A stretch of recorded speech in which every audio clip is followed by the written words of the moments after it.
This is Molly Reardon, and today we're going to talk about spirit guides. Some people believe that their spirit guides were here before they were born and are with them throughout their life. Other people ask for guidance from their higher self, a version of themselves that is more evolved and has the answers. One thing that spirit guides can't do is interfere unless you ask, because you have free will.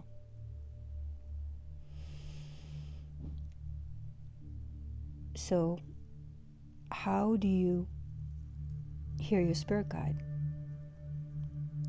Well, if you're worried about yesterday or tomorrow, all that noise is going to block out the messages. But if you stay in the present and have a daily practice of meditation and practice listening to your intuition, you're more likely to hear the message your spirit guide has for you. There's different ways. Clairaudience is hearing. Clairvoyance is you see in your mind a picture. And claircognizance is you feel it, you know it.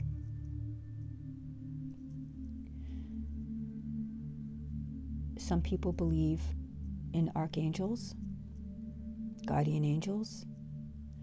There are many different ways that people believe in spirit guides. Spirit animals, deceased pets, totem animals. Some people believe that each animal represents a different quality that you need in your life, like the wolf is the storyteller. If you want to work as a community, you would use the ants because they work together as a community. Ted V. Andrews has a beautiful book on totem animals and their meanings. Sometimes you'll dream of your spirit animal, or you'll see something in your backyard. For instance, I saw a hawk, and the hawk is very sacred. The hawk comes to people that use their intuition. So you can believe that, you can not believe that. I'm just giving you examples of different ways that people believe in spirit guides. Excuse me. Some people believe in the ascended masters, like Buddha or Mother Mary. People that once lived, who've passed away, who are guides. And then there are the grandmother spirits, depending on your spiritual tradition. Excuse me.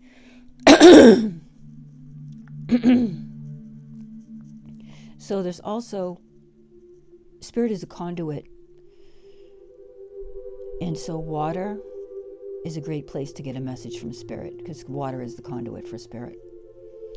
Also electronics, musical messages. For instance, when I go visit my brother's grave, every time we pull up in the car, the song Knocking on Heaven's Door will come on the radio.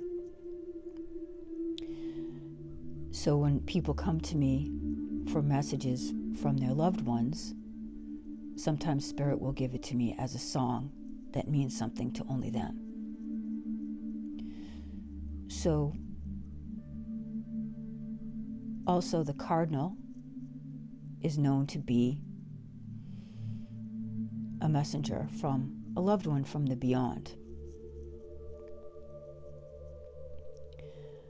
Gratitude is a great way to connect with spirit. Spirit responds to a grateful heart.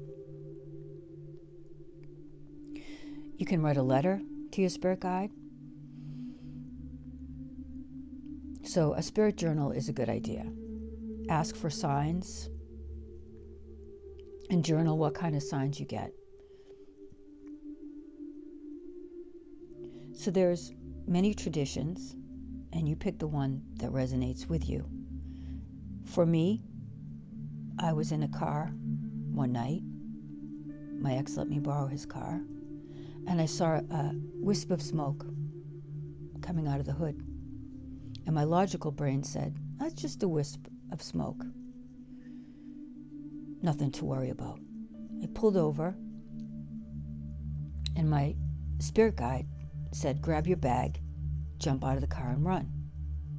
My logical brain said, you're going to look like a crazy person, and you don't know where the hazards are because it was dark in the car, and it's your ex's car. It could get hit. I grabbed my bag. I listened to that still small voice, jumped out of the car. I ran, and the car exploded in a ball of fire behind me. I have pictures of that on my Facebook. When I went to see it at the lot, the fire was so bad they had to put it out twice. And the man said, I don't know how you got out of that car. You had 10 seconds. Part of the steering wheel was melted. The window was blown out.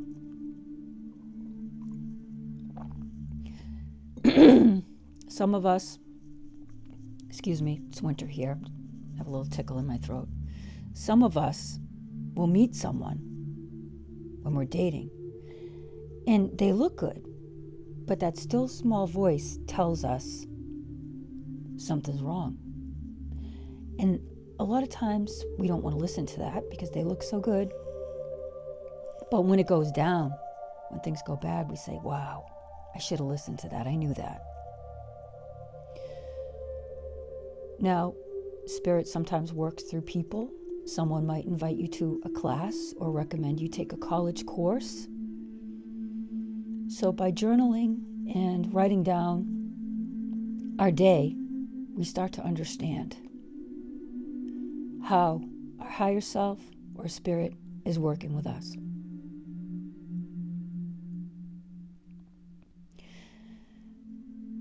A lot of us don't take time to breathe.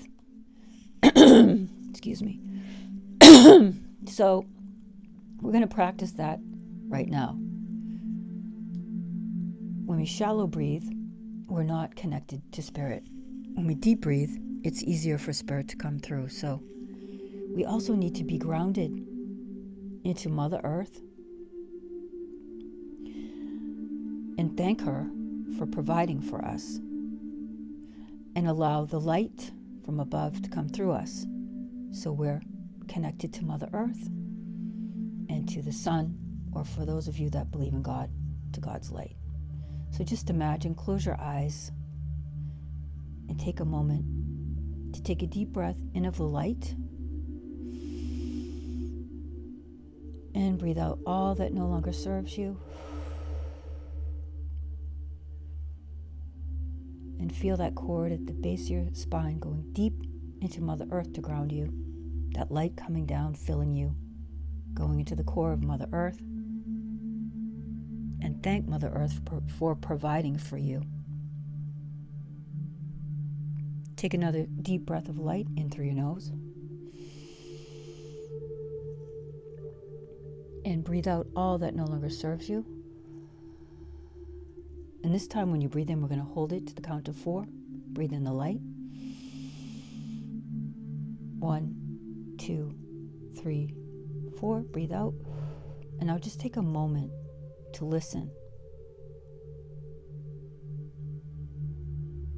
Just be still. Ask your spirit guide to bring you your message in the form of a sign,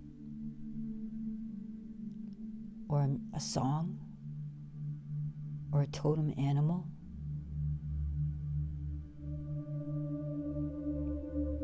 And pick something.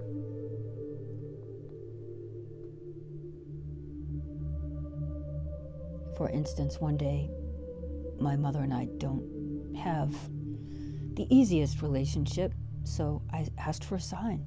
Should I call her? And I went outside, and all my neighbors were saying, oh my God, it's a double rainbow. So I went in and I called her. Thank you for tuning in, and much love.